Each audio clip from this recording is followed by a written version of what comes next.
All right, this Sunday coming up is Father's Day, and I wanted to kind of cover some stuff on Father's Day here on the channel. First of all, I'm not actually selling anything, but what I want to do is I want to support the subscribers and the people who follow the channel, and those of us who are garage heads, people who hang out in the garage and like to work on the classic cars and whatnot.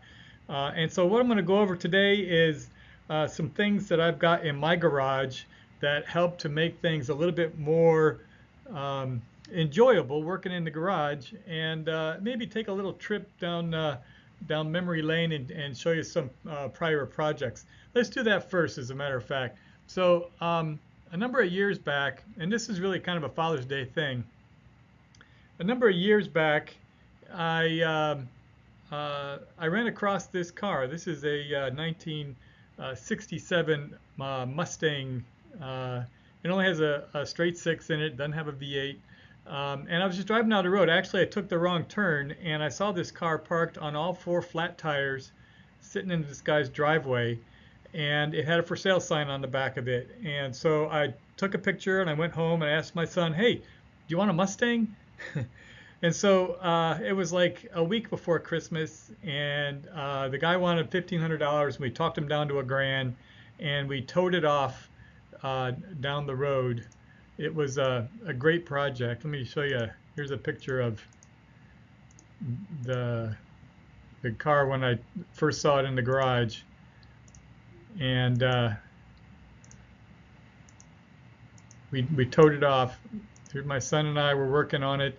The idea behind the car is it would be a father-son project, which is great for Father's Day to talk about. A great father-son project. He was a junior in high school, and the goal was to get this car on the road so we could take it to the prom. So it was really rusty. The engine was frozen. The electrical system needed to be replaced. Even my wife helped out with some of the body work. And this was, just a kind of a family project, but it just progressed as we went on. We stripped all the paint off of it, got some Bondo in there. There was actually holes in the roof. I don't know if you can see. We had to rebuild all this from Bondo, and there were cats living in it, for crying out loud. The floor had to come out all the way out. We did a complete floor pan removal on this one. What they had done on this project is instead of replacing the floor pans, they used roofing shingles and tar to patch the holes in the floor. So that's how bad it was. Anyway, so now here we are replacing the floor pans. Father-son project, looking better every day. This is after we had it back from paint. We did the vinyl top, the inside vinyl, and here's the vinyl top going on. That was a fun project. And it ended up coming out pretty good, nice and shiny. Neat little project. Inline six. But that project has come and gone, and my son is now 30. He's in the Air Force, and this is before I had Alex's Garage, before we started doing the YouTube thing, working on the MG, and I've got the 79 Super Beetle in there as well. But so over the years, I've collected some tools and made some adjustments to my garage, and I want to share those with y'all so that you can get an idea of, some ideas. Maybe you can shoot off some hints to your son or daughter, and they can get you something for Father's Day. I'm going to keep these gifts kind of inexpensive, and I'm going to show you some ways that you can share your wish list with other people who you might want to let them know, hey, I'd like to have one of these tools or one of these items. So let's go ahead and get started. First off, everybody who has an MG deals with Moss Motors, and Moss Motors has a wish list. The wish list, you can put all kinds of items in your wish list. But one of the things that most people don't know you can do with a wish list is you can share it. So if you click on this little link on your Moss Motors catalog, you can actually fill out a little form, and it will send an email to somebody, whoever it is, so that you can tell them, hey, look, these are some items that I have tagged on my list. You can pick whatever it is that you have for your car. You know, if you look at my wish list, I have uh, like I have this fender cover. It's not too expensive, you know, $29. It's not a big deal. And so, I mean, you can put different things in there, and you know, send a wish list off to somebody who you think might be interested in helping you with your garage. So that's Moss Motors. The next thing here is Harbor Freight. So I got some things here in the Harbor Freight, some stuff that I use all the time. One of these is a creeper. Uh, when you get these creepers, you want to get one with some wheels on it. It's got to be comfortable, but it's got to be low profile. And I don't like to spend a lot of money on it because it's one of those things that you're going to wear out, and you know, you just need to have it if you're rolling around on the floor working underneath your car. MGs are really short, so if you're going to get a jack stand, make sure you get a low profile jack stand. The one I have is this one right here. I did spend a little bit more money on this one to get the low profile, high lift um, uh, jack stand or floor jack. These things rock. They get your car way up there, and you can get up underneath your MG and get to all the good spots. If you get a really cheap floor jack, sometimes you can't navigate them underneath the car and can't get them to where you want to get a good jack point. One of the other things that you'll need specifically with an MG is a good multimeter. Um, Testing all your electronic components. This is just a $20 deal. You can put these into your wish list. Again, they have a little thing right here in your Harbor Freight where you can add it to your wish list. And this is a little multimeter that you can add in there. I'll share a link right in here where you can see some of the places where I've had to use a multimeter, and some of the videos that I've had where you can see I've needed to use a multimeter. Anybody who has a classic car knows that you need to charge your battery every now and then. When you get them put off in the wintertime, and you need to be able to charge them in the spring to get them back to life again. So having a good cost-effective solution for battery charger and maintaining your battery, this is a great thing to put on your wish list and share with someone. Next thing here is, well, I guess that's what I got for Harbor Freight. These are just some of the items right here. And again, I'll share some videos of me using these products, and so you can get the context of how I use these and how these make my garage so much better. So one of the things about making your garage comfortable and easy to work in, it's not always about tools. Sometimes it's about the environment of your garage. So I'm going to go here to Home Depot and show you some products that I think that you should have. First off, well, I got it right here on the little tool bag. I did a video a while back about having a go bag for your car. Put it in your trunk, add some necessary tools in there. Maybe not drills and stuff. This is kind of workman, kind of thing. But throw some screwdrivers, a couple of wrenches, and if you have it in a soft bag like this, it's not going to roll around in the trunk and make all kind of racket. You can even have something small like this just right behind the driver's seat. And you never know if you need a screwdriver or something comes loose or you need to adjust something. Just having a go bag with some essential tools in it is a great idea. I'll put a link up here for the video that I did on what I call like a safety bag that you can have in your trunk, so you don't ever get stuck on the highway with when your car gets broke down or something. But one of the other tools that I had been looking at in here was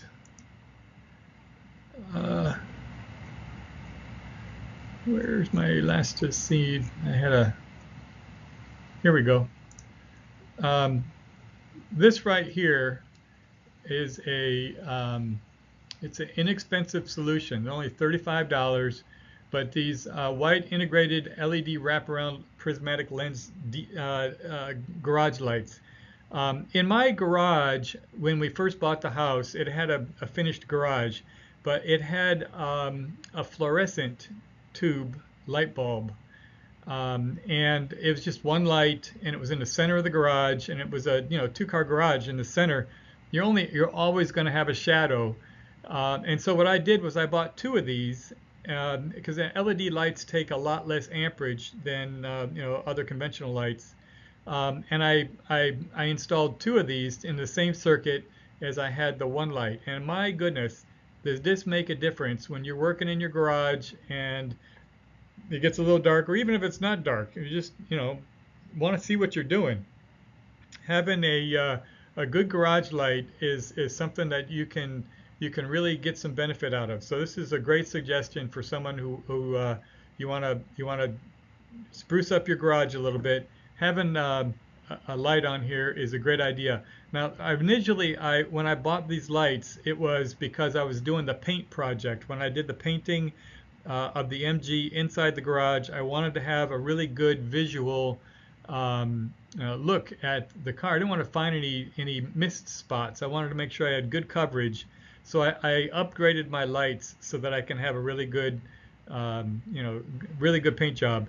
So I really recommend replacing your lights with something a little better, and these LED lights were a great solution for me. What was another thing that I had here at the Home Depot? It was a Dremel.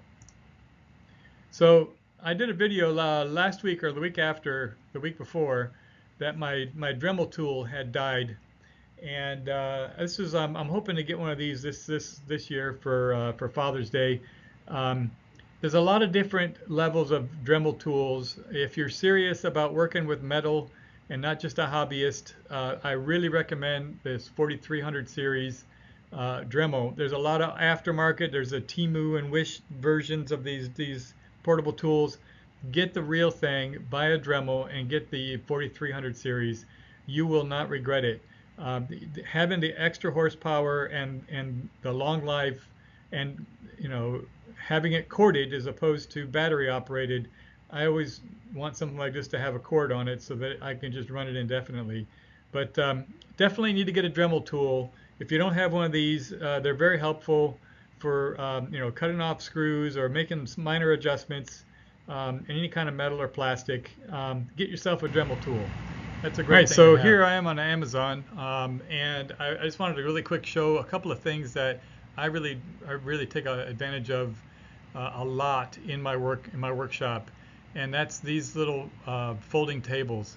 The workbench, I've had numerous videos where I've been working on this workbench. Now, the cool thing about having one of these workbenches like this is the ability to split it in the middle. There's so many times that you need to grab onto something, and aside from it being in the vise, it's a large item, or if you need, like when I did the pedal box video, I'll put a couple of post links to some videos that I did where having a tool bench like this, a little workbench, really is a benefit in the workshop.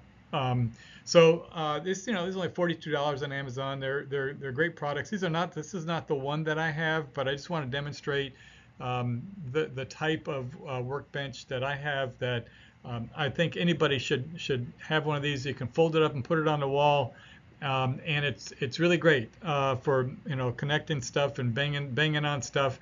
You don't have to worry about having a fixed bench at a certain location. You can move it around in your garage, and so it's a really great item if you don't already have one of these, to consider one of these for your workshop. Like I said, I'll put some videos up at the top so you can see some links back to see how I've used this type of a bench in the past.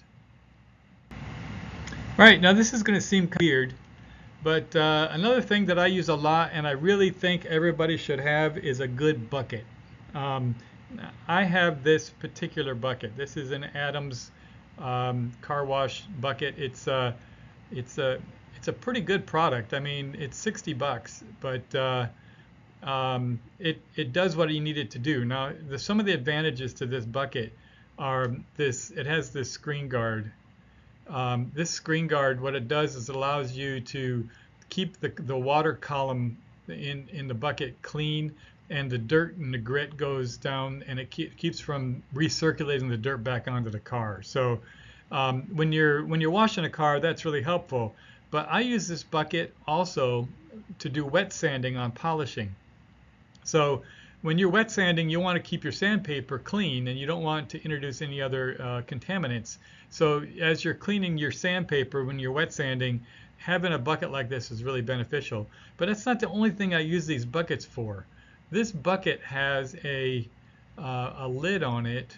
Let's see if I can see. Here's an example of the lid.